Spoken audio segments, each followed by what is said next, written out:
morning and welcome to the second episode of the virtual Big Day in Queensland. My name is Shorju Dassaman, an intern at the ACS Foundation, and I will be your virtual Big Day in Queensland co-host for today. I'd like to introduce Matthew Jorgensen from the Australian Computer Society to officially open this event for today and talk about the Gateway to Industry Schools program. Thank you, Shorju. Hello, everyone. My name is Matthew Jorgensen, Project Manager for the ICT Gateway to Industry Schools program. I work for the Australian Computer Society. I'd like to begin by acknowledging the traditional owners of the lands upon which we all meet today, for me, the Bundjalung people. I would also like to pay my respects to elders, past and present. The ICT Gateway program connects schools, students and teachers with technology professionals in order to provide invaluable industry experience. By connecting with the people and organisations that are actually working within the tech industry, students can understand the types of roles that exist. We want to help teachers become more confident teaching with and about technology, increase the number of students studying tech subjects in school, TAFE and uni, and build a larger pool of employees for our Queensland and Australian tech companies to hire. We are very happy to be part of the ACS Foundation's virtual Big Day In, and we thank the Foundation for providing these virtual Big Day In sessions featuring innovative Queensland-based ICT representatives. Thank you also to our wonderful presenters. The stories you will hear in these Queensland editions will hopefully inspire you to consider a career in technology. I'd like to acknowledge the Queensland Government for past, present and future support of this Gateway to Industry Schools program. Back to you, Shorju.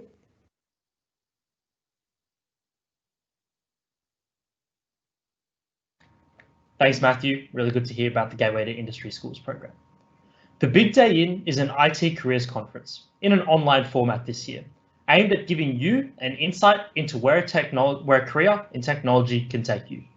Today, we're going to be hearing from two fascinating presenters, Dan Martinez from the Fuse Cup and Major Benjamin Harrington from Defence Force Recruiting. Remember, this virtual event is interactive, so you can always ask questions of either presenter during the presentations, no matter how trivial you think they are. Just hit the Ask a Question button on the bottom right-hand corner, type something up, and we'll take care of the rest. Our first presenter for today is Dan Martinez. Dan has over 17 years experience as a classroom teacher and technology coordinator, working in a variety of education environments and institutions of both in Australia and overseas. As a passionate IT curriculum leader, he has developed and delivered whole school IT curriculums, introducing and including the introduction and adoption of various technologies as a learning solution to meet specific needs in the classrooms and across whole schools. Dan now combines his passion for education with his passion for gaming and has moved into the exciting world of esports and is the Chief Operational Officer of the Fuse Cup, Australia and the Pacific's premier international esports competition, designed to develop the digital well-being of younger gamers. So please join me in welcoming our first presenter for today, Dan Martinez from the Fuse Cup, with esports in education, more than just gaming. Thank you so much, Shorju, and thank you everyone at the Big Day In for the opportunity to participate today. I'm really looking forward to talking to you about esports, esports in education, and then some of the vocations around the esport industry. So you might find some very surprising information. But yeah, I thought I'd give you a quick little rundown. So in the presentation today, I'll give you a bit of a rundown of myself and then get into the Fuse Cup and esports in education, and then talk about why so many schools are looking at esports as a viable and interesting career path for students. So as you heard, yeah, I've been a teacher for close to 20 years. And out of those 20 years, the last 15 or so is where I've been leading digital transformation in schools. I've also always been into gaming ever since my very first Atari 2600, which is, I'm showing my age there for the teachers that are probably laughing at me. But I've always been interested in the ability that gaming has to bring people together. Not so much the super competitive level, but more about that social aspect of gaming that I enjoyed so much as a young kid, and that I enjoyed meeting new friends and participating in the shared love of gaming. So That's why I kind of thought, I might try and combine both of my passions of education and digital change with gaming. So this year I started the Fuse Cup. And the Fuse Cup it started off as a national competition, but very quickly it grew into an international competition. So we have close to 70 schools participating around Australia, and about 10 of those are international schools from Southeast Asia.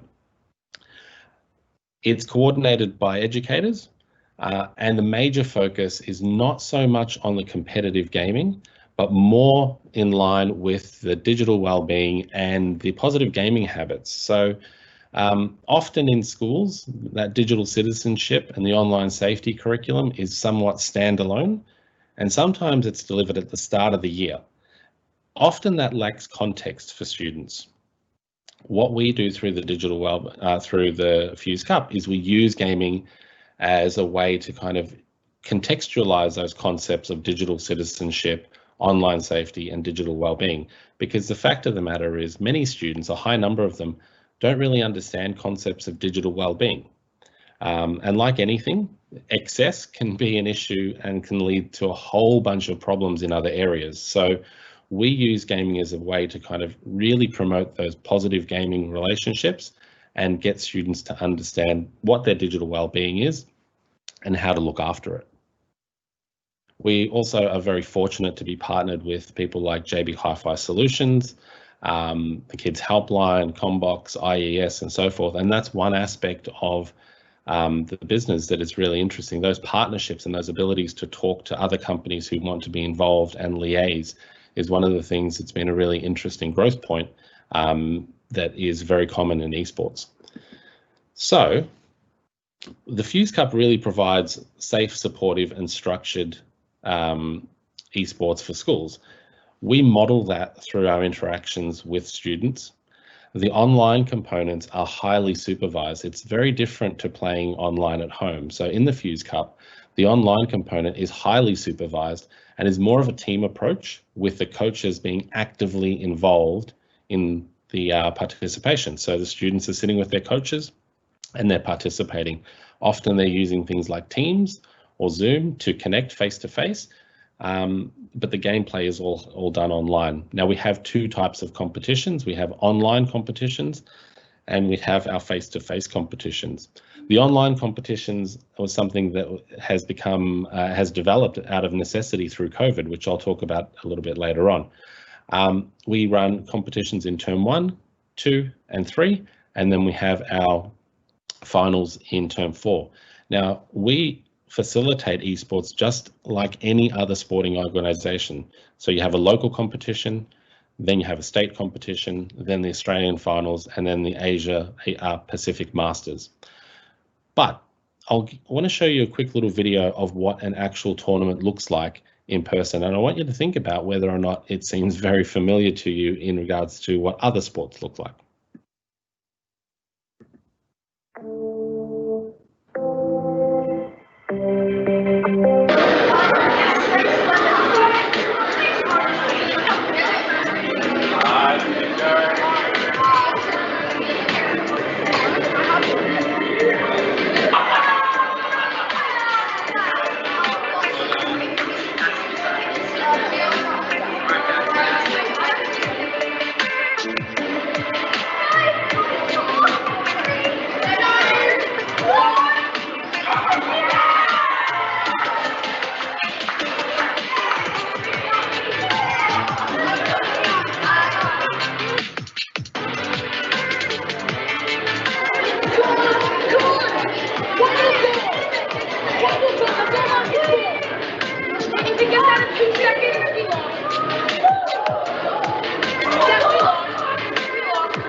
All right, so you can see that quite a lot of passion, enthusiasm, excitement, resilience, team pride, you name it, all very prevalent and present during our live competitions. It's also a really great opportunity to teach students about personal values, to teach them about things like integrity, like how they behave when they're representing their school matters. And it's actually part of the expectations that a school has, that you represent your school with pride and you do so respectfully. We're an inclusive organisation, so literally esports is absolutely for everybody.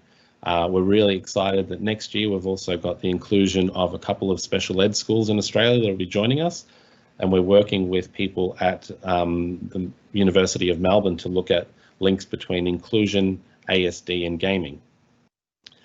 When we talk to our students about the core value of strength, obviously we are not talking to them about the physical aspect of that strength.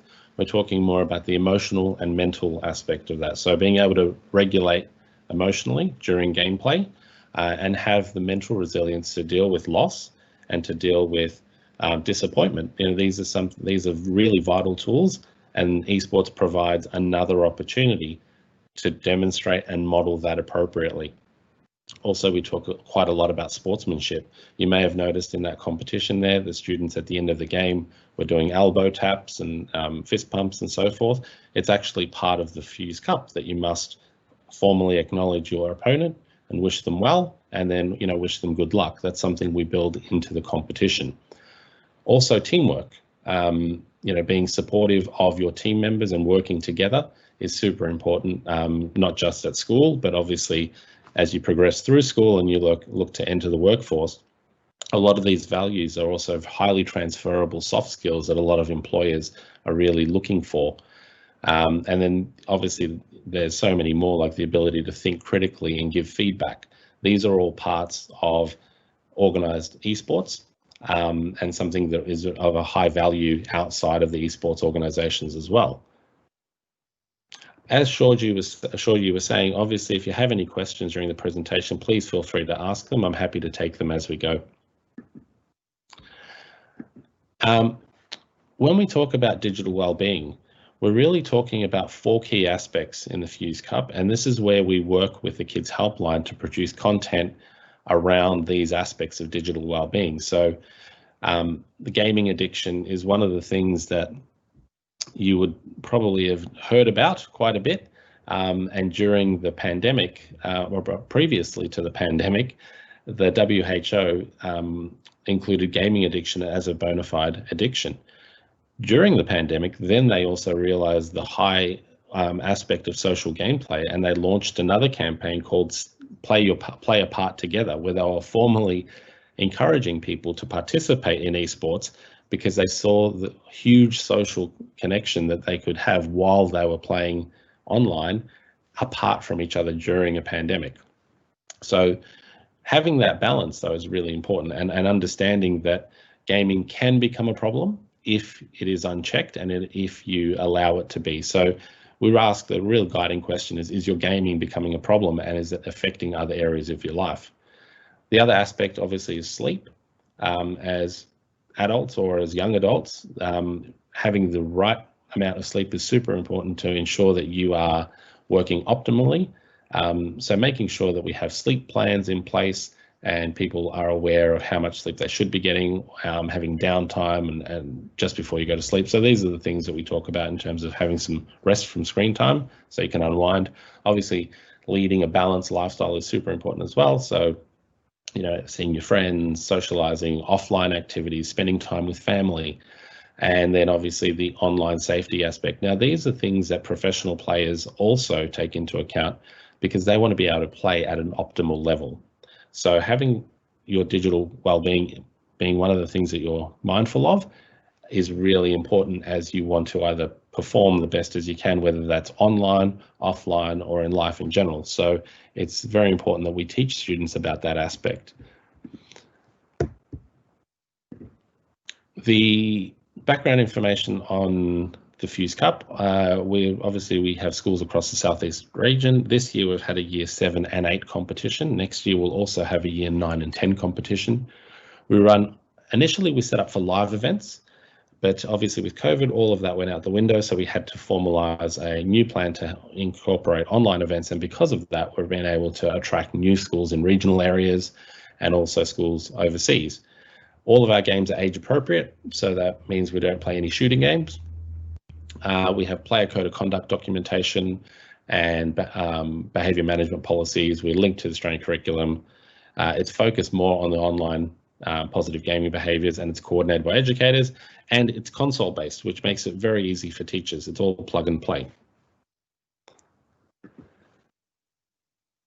Now, esports is the fastest growing sport on the planet, and it's even being considered as a future Olympic sport by the IOC. So in terms of why esports is popular, it's one of the reasons. The other thing to consider is that the global gaming industry is larger than the TV industry, music industry, and film industry combined. So if you let that sink in, it is absolutely enormous. And that's part of that is also things like the data that we have up here. So this is from a Goldman Sachs report. This is all about why schools should be participating in esports. So the Goldman Sachs report that came out in 2019 explains that the global viewership of esports is higher on Twitch and on YouTube gaming than HBO Go, ESPN, Netflix, and the Spotify subscriptions combined. Now, this is from 2019. Obviously, 2020 will be much larger because of the pandemic, while the numbers have actually increased in all areas of YouTube gaming, Twitch gaming, and also now Facebook gaming because of the pandemic. People are watching and participating in esports like never before. Now, we've all seen people on the screen here, right? We all know the first guy on the left, that's Novak Djokovic. He won $2.89 million for winning Wimbledon last year, and the guy in the middle, Tiger Woods, won $2 million US for winning the Masters.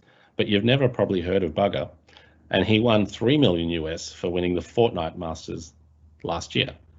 So there's massive money at that top elite level of performance as well.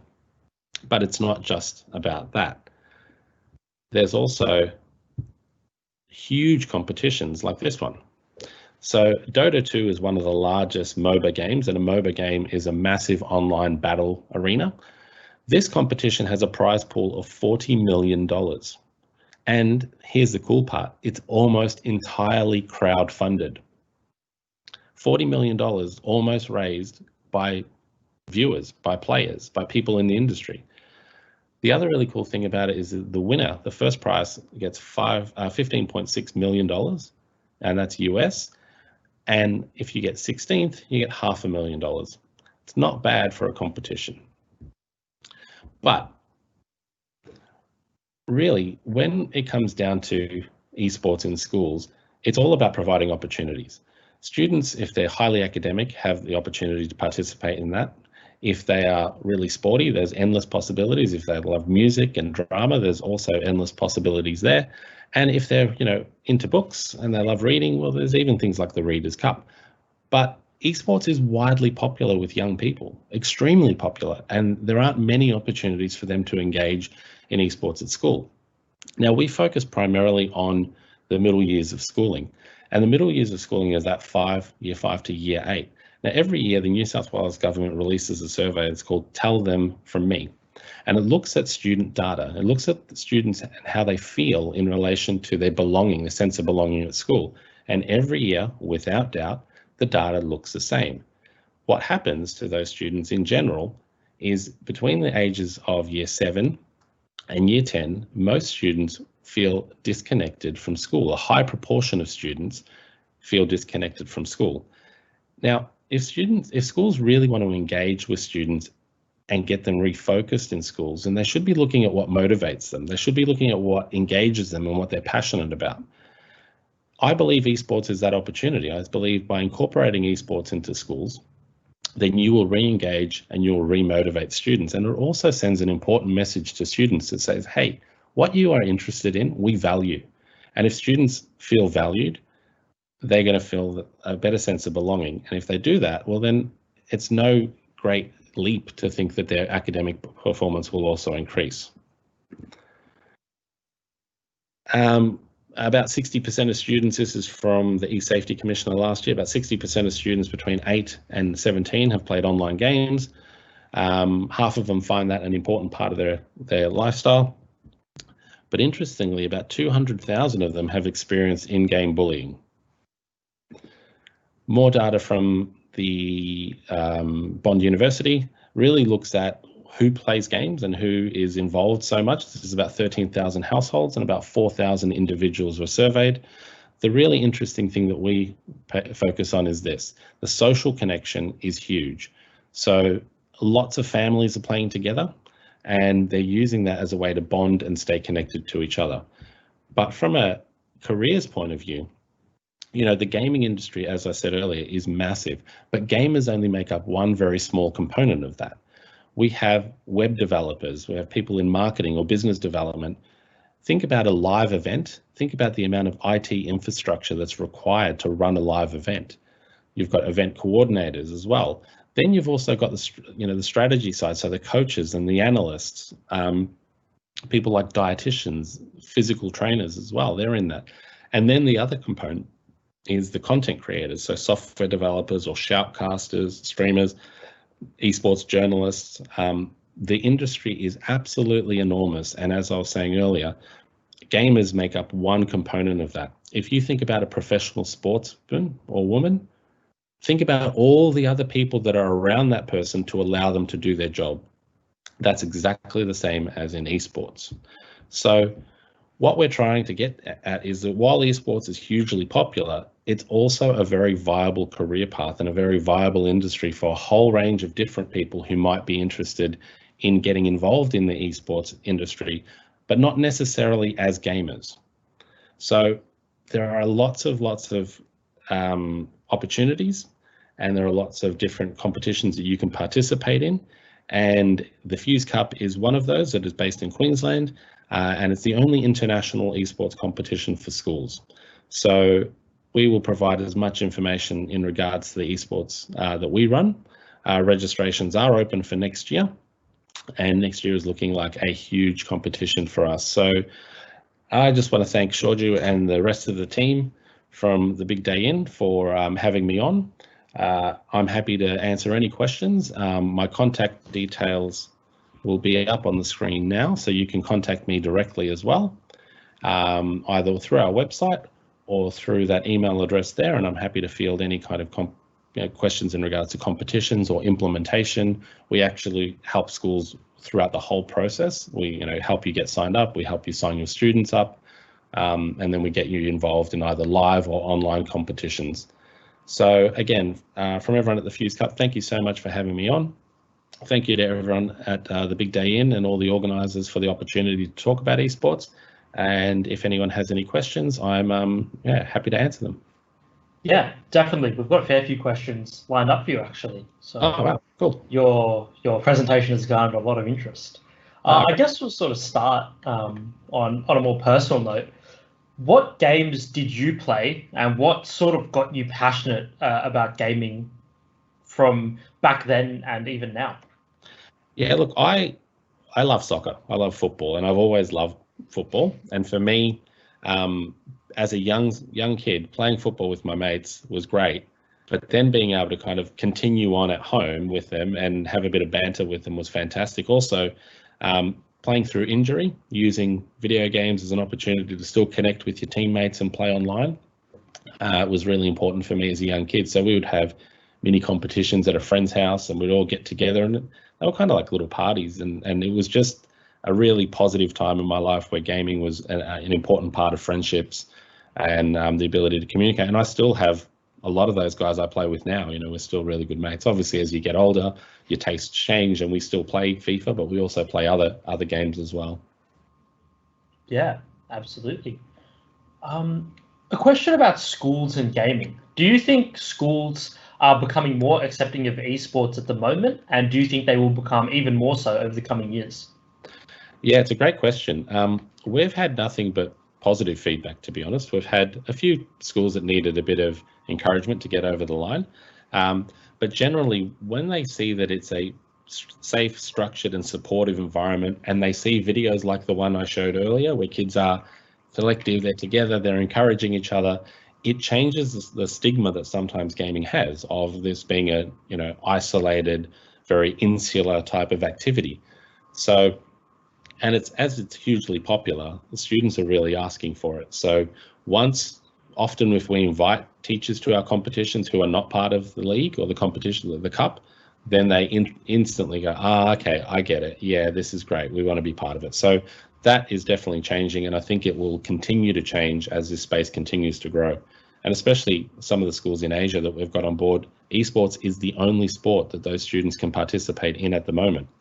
They've just come back from lockdown. They have high restrictions in regards to physical and social distancing. So esports is the only viable option, and they're seeing that it has lots of value to their community. Yeah, absolutely. I think on that note, we've got a question about esports. Do you consider esports a real sport, and why? Oh, I love this question.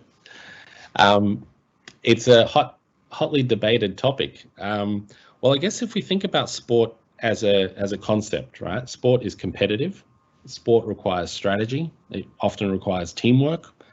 There's winners and losers and points allocated.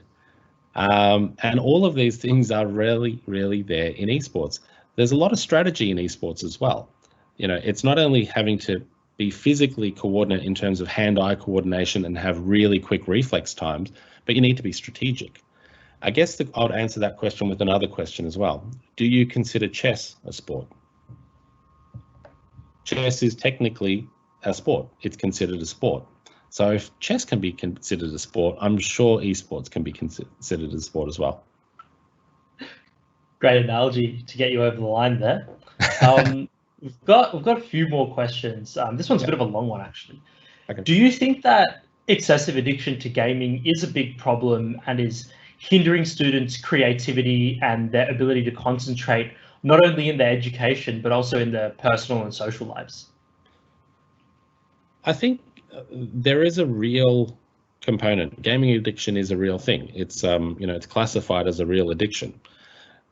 The numbers in relation to how many students are addicted, though, is very wishy-washy. It's not. We don't have any hard data in regards to what percentage of students become addicted to gameplay. But it's just like any activity, really. It's just like students watching 8 hours of YouTube straight. I mean, that's not conducive to any of those things in regards to creativity or productivity at school. So what the Fuse Cup is actually geared at doing is really providing a structured mechanism for something that is generally very unstructured outside of school. Yeah, that makes sense. I have another question sort of on a similar line. A lot of students are very tired because they spend a lot of time staying up and gaming all night. Do you have any advice for these students, and do you have any advice even for schools and for teachers in how to manage this? Yeah, one of the really interesting things that has come out of conversations with pro teams like the Chiefs for us is that they have really strict rules in regards to peak performance. So if you want to play efficiently, then there's ways in which to do that. Playing for excessive amounts of time without walking around, without having a break, without getting a drink, without moving away from the game actually decreases performance. So if students are worried about being able to make decisions that are of the best of their ability, or to just have that mental clarity, then breaks are really important. And that's the same with study. Like, how often in education do we see that kids in classrooms are, they may not be 100% focused. So yeah, okay, everyone stand up, everyone walk around, or change seats, or just that physical aspect of learning or applying is really important in classrooms and outside of classrooms in a gaming environment too. So having things like set routines is very important for obviously making sure that you're mentally sharp and being able to work at 100% capacity. So normal activities like making sure you don't have any screen time at least half an hour before bed. These are things that we've heard over and over again, and that's exactly the same with whether it's on a phone, on a computer, on a tablet, or on a gaming console. Yeah, great advice there. And we've got time just for one final question. Is there a teachers comp, or are there plans for a teachers competition? Yes, there is a teachers comp happening in January. We ran an impromptu competition, I think in April this year during the heart of the lockdown in Australia, and it was fierce. Competition was fantastic. There was lots and lots of banter. And in the end, a gentleman from Melbourne took it out. But yes, there is definitely going to be a teachers competition next year. We're also looking at running some professional development, professional learning for teachers, and included in the professional learning will be a bit of a competition. So we'll be having standalone competitions for teachers, and then we'll be packaging a competition with some professional learning. Sounds like you guys have a lot of exciting things coming our way soon. Thank you very much, and really good to hear from you, Dan. Yeah, thanks so much. Cheers, Dan. If you submitted a question but it wasn't answered, don't worry. We'll put together a questions and answers document on the website with Dan's responses. These answers will be uploaded to the Big Day In website at www.thebigdayin.com.au shortly. Next up today is Major Ben Harrington. Ben is an Army officer with over 25 years of military and engineering experience. Ben is a graduate of the Royal Military College, an associate graduate of the Australian Defence Force Academy, holds a Bachelor of Electrical Engineering from the University of New South Wales, and holds a Masters of Gun Design from Cranfield University. He spent his career primarily around land-based assets and has worked on technology such as body armour, parachutes, camouflage equipment, firearms, and much more. So please welcome our next presenter for today, Major Benjamin Harrington from Defence Force Recruiting, with STEM careers in defence. Thanks, Georgiou. It is my absolute pleasure to be here today. This is actually my fourth time with Big Day In. I've done a couple of face-to-face ones and a couple of virtual. Well, this is my second virtual presentation, and it's really good to be here in my home state of Queensland. I grew up in Gympie, so shout out to any students in Gympie, and I'm here to talk about IT, technical jobs in defence, and what defence is all about. So I'll start by introducing myself. That's the team. We work nationally, but that's me in the middle there, obviously. And I'm a major in the Army, as introduced. I've been in the Army for 27 years. I grew up in the country town of Gympie. Grew up on a farm, surrounded by cats and dogs and chooks and horses and cows and all that good stuff. And I personally really enjoyed STEM. I love my maths. I love my physics and science. But I really didn't have a clue where that would lead me. And so I applied for a bunch of jobs when I left school, and I did the Army gap year at the time. And the Army gap year really opened my eyes to what the Defence Force is about. I love the camaraderie, the adventurousness, the physicality. I love the travel, seeing parts of Queensland and Australia, and the opportunities for growth. So I decided at that point to have a real crack at defence. And I applied to go to the Royal Military College and graduated from there. And subsequently, I applied to go to the Australian Defence Force Academy and study electrical engineering and graduated from there. And I'll be talking a bit about that today. But that was just the start. And once I was qualified and enabled with STEM, I was able to work on so many of those things that Georgiou mentioned in the introduction. working on parachutes. I mean, that was so cool. I worked with a bunch of parachute riggers, bringing into service the new roundhouse parachutes, and of course, as part of that, as the engineer, I had to strap a parachute to my back and jump out of the plane a couple of times just to make sure I knew the risks and hardware, what was going on. Similarly with body armor, I didn't strap body armor to myself, but I strapped it to a mannequin, shot that mannequin up many times and tested the limits of that body armor.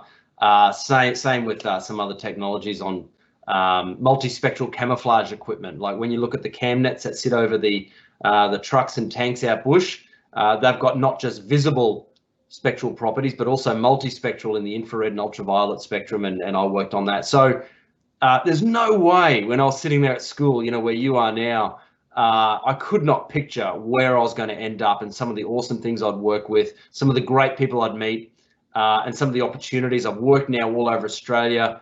I had the opportunity to study a Masters of Gun Design in the UK, all sponsored by Defence. I've deployed to the Middle East and travelled elsewhere. So I guess if there's one key message to take away from today is that STEM opens doors. It will enable you to launch your career. So on to, sorry, next slide. I want to talk about jobs of the future. And this is a great slide because it actually shows the 5 generations of Air Force aircraft, starting with the first generation down in the bottom there to the latest in the top right. And it just shows that, you know, STEM and technology is always evolving. We've got a big job to do in the Australian Defence Force to protect Australia and its national interests, and we need pretty awesome technology to do it. And to have that technology, we need good engineers to help buy and upgrade that equipment, and we need great technicians to maintain it and keep it going. So when you're looking at jobs of the future, you know, STEM is going to play a huge part. I read a stat that by the year 2030, so it's only 10 years away, 90% of jobs are going to require STEM. So that doesn't matter whether you're selling your retail, or you're a YouTube influencer selling makeup, or you are in the arts, or no matter what you are doing, if you're not going to be a STEM practitioner, you're going to need to be STEM enabled to do the best job you can do. So, you know, go as far and as hard and as high with STEM as you can. Do the subjects. They might be a bit harder, but they are so worth it, because the jobs that don't require STEM, if they can be phased out, they're gone. So, you know, you're talking about the drivers, your taxi drivers and bus drivers and etc. They're going to be phased out. A lot of routine roles like clerks and lawyers and other behind accountants and those sort of things, a lot of those are going to be automated through artificial intelligence, machine learning, and where possible, robotics. So we're going to need STEM-enabled people to develop those new jobs of the future. But it's really exciting because the new jobs are going to require more human aspects. You're going to obviously STEM, but creativity and imagination and teamwork and leadership. And these are the jobs of the future that you are lining yourself up for. So, you know, do yourself a favor and get into STEM to enable yourself. So let me talk about one way. I'm going to talk about 2 ways to get into the Defence Force that are fairly tech heavy, and then I'll talk about how to get in, and then we'll have questions. And please shoot the questions through. I love the questions at these events. So talk about the Australian Defence Force Academy. If you're age 16 or over and you're in year 10, 11 or 12 and you want to go for ADFA, please do. It is a campus down there at the University of New South Wales down in Canberra. It's got a bunch of degrees, but I highlight the engineering ones there of mechanical, electrical, aeronautical and civil. And when you're at ADFA, as I said, you're at University of New South Wales. It's a top 8 university here in Australia. It's a top 50 university in the world. And you're going to be so invested in getting all that technical training, as well as all that military training, joint military education, the sport, the drill, the travel, the field training. It goes on and on, you know, how much you're going to learn military communication, military law. So when you leave, not only are you a graduate with that technical expertise behind you, you're actually now an officer ready to lead troops and do whatever job that is in the Navy, Army or Air Force. It is fantastic. I did electrical engineering. I highly recommend electrical engineering. Prerequisites, year 12 physics, maths, methods and English, and an ATAR of 85.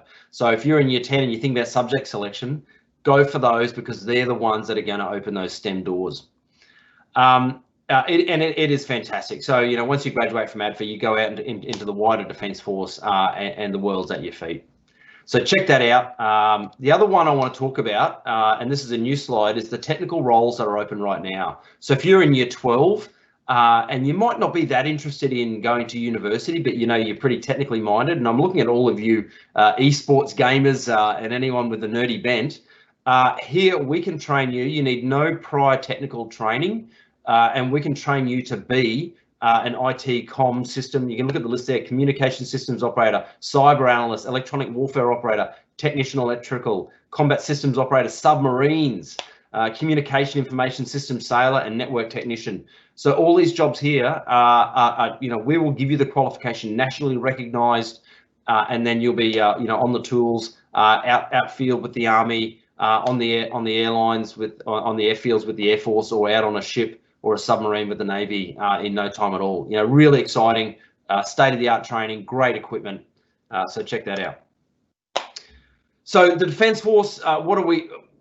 why would you want to join the Defence Force? Well, I feel it's an easy question to answer because I've been in for 27 years. So I guess the question is, why do I hang around for so long? And it's all these things. I never expected to even join the Defence Force when I was in year 11 or 12, let alone stay in for this long. But it has kept me engaged with interesting and varied work. Like every 2 years, you get a new job. Flexible working arrangements, lifelong friendships. You make some great mates through your training. Really good career progression, travel and adventure. I've already spoken about that. So many options there. Great salary. You're getting paid whilst you train. You're getting paid on the job, and really good job security, free medical, dental, and all that other good stuff that you're probably not too worried about at school. But trust me, it's pretty good. Really good sports and fitness facilities on base. You name a sport, including esports, including tabletop gaming. These are all national sports that we participate in, both within defence and we play against in civil sports fixtures. So as well as your standard, rugby and AFL and netball and cricket and everything else. So it's all there. What are we looking for? Look, we're after bright young Australians, motivated. You've got to be an Australian citizen with a 10-year checkable background history. But motivation is probably the key thing. You got to want to join. You got to want to put your hand up and say, I want to do something tough. I want to do something challenging. High degree of maturity, really good values because we're going to do a tough job that we need to make good decisions.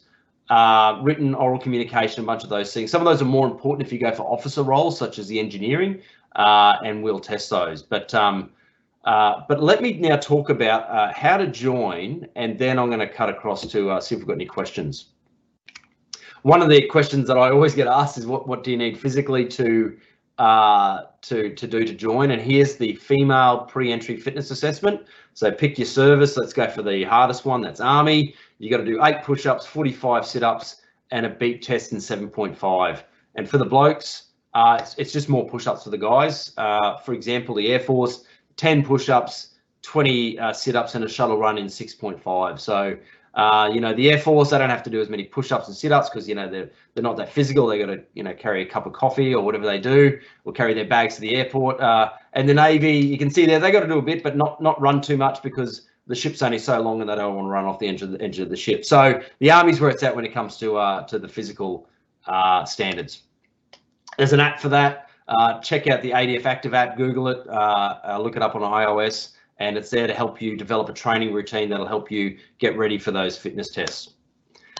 I'll quickly talk about how to join, and then we'll cut to questions. So it's a 6-step process, and steps 1 and 2 you can do from home, without leaving. It's all online. So step 1, apply. Go to defencejobs.gov.au. Bunch of videos there to look at people on the job. Bunch of information. There's a wealth of information on the 250 plus jobs we've got in defence. So check that out. You don't need to know what you're going for. You don't need to say ADFA. You don't need to say technician. You don't need to say anything. You say, I'm just interested in defence. Absolutely no obligation. Fill that out, start your application, and you'll be sent a link to go to step 2 to attend a virtual U session. And this is fantastic because you get to do an aptitude test that tests your aptitude and tells you of those 250 jobs, which ones you have the aptitude for. So, and it could be a long list, it could be a short list, but it'll absolutely hone your attention as to what you could go for. And then we'll have a chat to one of our careers coaches. And if you can do steps 1 and 2, as I said, from the comfort of your own home, do that and sit back and think about it. There is no obligation to progress. You've just got that list of jobs and you can think about whether to go or not go. Really good opportunity to practice aptitude tests as well, which is every employer has. You can then attend an assessment session. If you're going for officer, you attend an officer selection board. There's that fitness test that I told you about. You do the fitness test just before you join, and then you do your appointment day or enlistment day. It usually takes about 3 to 6 months, so don't wait till the end of year 12 to apply. You certainly can apply whilst you're still at school, and certainly for ADFA, the best time to apply is in year 12. And if you're, year 11. If you're in year 11, now's the time to start those ADFA applications because it's quite competitive. Ladies and gents, that's my story. I am so passionate about STEM. It is a growth industry. It is the way of the future. It is undeniable. It's exciting. It allows you to be more human, as I said, allows you to do that teamwork, that leadership, that creativity, that imagination, to be able to have you do the best job for yourself and do those exciting roles, be it inside defence, be it outside, be it esports, be it you name it, could be part of the Australian Space Organisation or anything else. There's so much out there. There's a bunch of socials there to check out. But for now, I'm going to throw over to Shorju and see if we've got any questions coming through. How are we going? Yeah, got a fair few lined up for you as well, actually. Really good questions coming in. Sort of start on more of a personal note. What's your role in the Defence Force and what projects or roles have you had in the past? Right, so I am what they call a RAME engineer, Royal Australian Electrical Mechanical Engineer. I've done a Bachelor of Electrical Engineering and a Masters of Gun Design, so I'm kind of a bit mechanical and a bit electrical.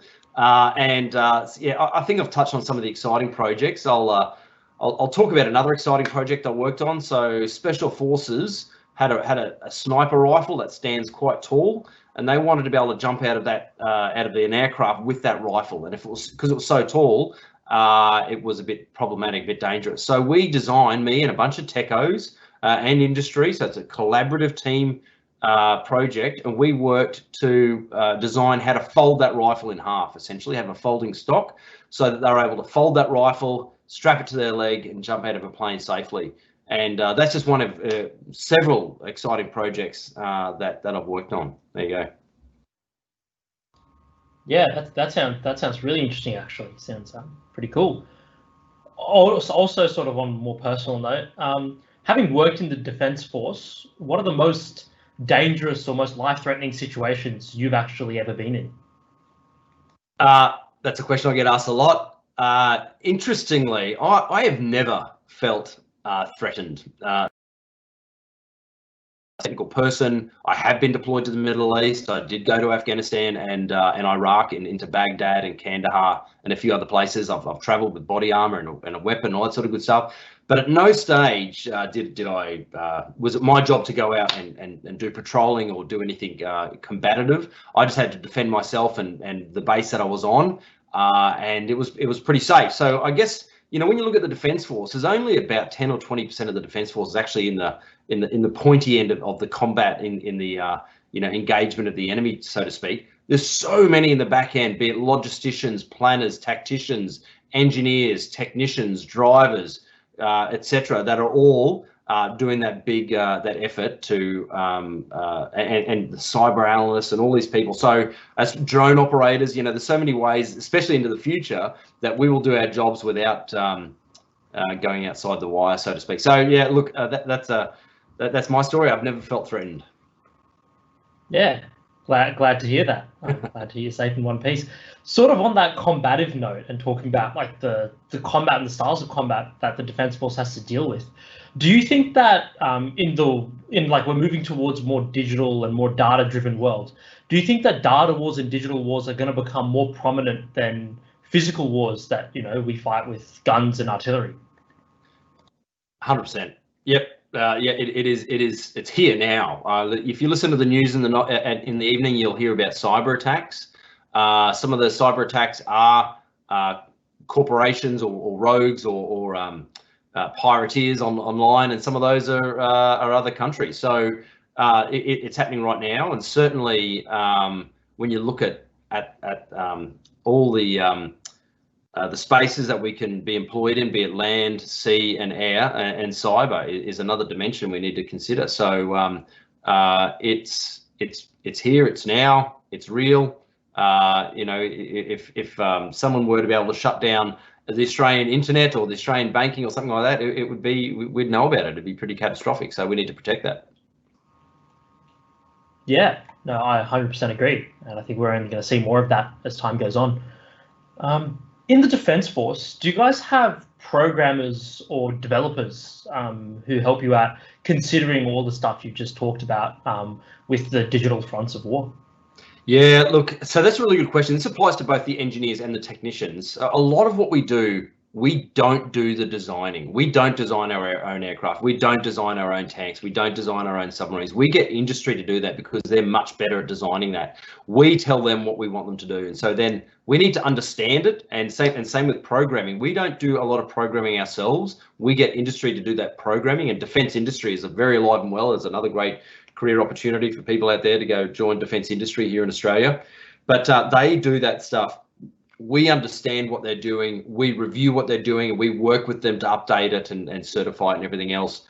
So we need people who understand programming. We need people who can review it, but generally we're not doing that programming ourselves. Yeah, no, that totally makes sense. And I know defence industry is really booming in Australia. Yeah, for sure. Yep. I guess moving into a few more recruitment related questions, I've got a question from somebody. Do I need a degree to work on the technical side of the Defence Force? No. So you know, we've got working on the technical side.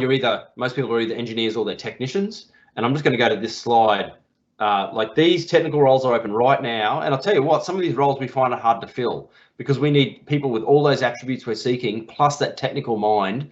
And the prerequisite for almost all of these would be Year 10 English, Year 10 Maths, and Year 10 Science. If you've got a pass in those, you can apply for these roles, as well as obviously, you know, the physical standards and everything else I spoke about. But academically, you don't need a degree. Year 10 English, Maths, and Science, and you can go for these. So, and we will train you and we'll advance you. You get usually a certificate 3 in that specialisation. Then often you go up to diploma and advanced diploma as you go on in defence. So it's not like we just train you once and then work you. We will continue to invest in you throughout your career. It's great. Yeah, sort of touching on those physical requirements as well that you mentioned. Do the medical and or fitness requirements actually vary a lot between the different roles on offer with the ADF? So for example, would people who are people who'd be in the fields a lot more and people who'd be on the front line, do they have different fitness requirements compared to the engineers or the technicians at the back? A bit. So the entry standards, there's the female and there's the male. They're fairly standard. We have increased fitness standards for some of the specialist roles like commando and a few others. And once you're in, this is the minimum standard to get in. Once you're in, we'll train you up to the standard you need to be on that job. And yes, it's true. A truck driver needs a lower level of fitness than a frontline infantry soldier, and they will have slightly different testing, but not dramatically different. So we all across the Navy, Army, and Air Force all have at least annual fitness tests, and that's based on usually your age and your job and gender. Yeah. Yeah, no, sort of going on that as well. Going on the age point, I guess, what age do you have to be to apply to the Defence Force and then the Defence Force Academy? Yeah, good question. Okay, so every job in the Defence Force, you've got to be 16 and a half to apply, 16 and a half, except ADFA, which is 16. So if you're 16 or over, call 13 1901. Shorju, can people see my slides? Yep. Okay. So yeah, you can call, jump on defence jobs, call 13 1901. And if you're 16 or over, you can start that application. If you're not interested in ADFA, you've got to go for 16 and a half, and then every other job is open for you. Perfect. Okay. We've got time for just one more question. And this one, again, is a bit more of a general Army related question. But what does the Army do when there's no combat, there's no active combat or no war? We are so busy. It's crazy. I know it seems like, what would you do when you're not fighting? But we are always training. We've got about 28,000 in the regular Army, plus a bunch more in the reserves. We've got people deployed in places right now, not in major numbers. We're always training, ramping up to be different brigades go online and they have different training and testing. We're actively supporting with COVID support right now. We're always helping with things like, Commonwealth Games or heads of state visiting or anything like that. We are, I used to think that, like, what could you be doing when there's no battle on? But trust me, And you're always doing individual training as well, training for the next rank. So you know, learning to be a lieutenant to captain or captain to major or something like that. You can do online courses. We have people studying masters all the time, always professional development. There's a lot going on. So it is a big, complex organisation, and the combat's only a small part of that. Yeah, I have no doubt that you guys are a very busy bunch. Thank you very much, Ben, for taking your time out to speak about STEM and the Defence Force today at the virtual Big Day in Queensland. My absolute pleasure. Thanks, Georgie. Thanks, everyone. Cheers. As with Dan, Ben will aim to answer all the unanswered questions, and they'll be posted on our website later. If you want to learn more about roles in the IT industry, remember to check out the ACS Foundation's career wheel at careersfoundation.com.au. The link will be on your screen now. We'd also like to extend our thanks to all the sponsors who've made this virtual Big Day possible, along with our two presenters today, Dan Martinez and Benjamin Harrington. Next week, we'll be hearing from Heinrich Vlogen, the head of IT governance and cybersecurity at UE Insurance, alongside Shazeen Sahani from Westpac. The link for the 28th of October session for UE Insurance and Westpac Group is on your screen now, but we'll also email this link to your teachers who will be able to share it with you. We hope you all enjoyed the Queensland Virtual Big Day for this week, and that you'll join us again for the finale next week. Don't forget, if you want to re-watch the presentations from today or any of our other past presentations, they're all posted on our website at www.thebigdayin.com.au. Just click the Past Events tab. I look forward to seeing you all next week at 11 a.m. Until then, stay safe.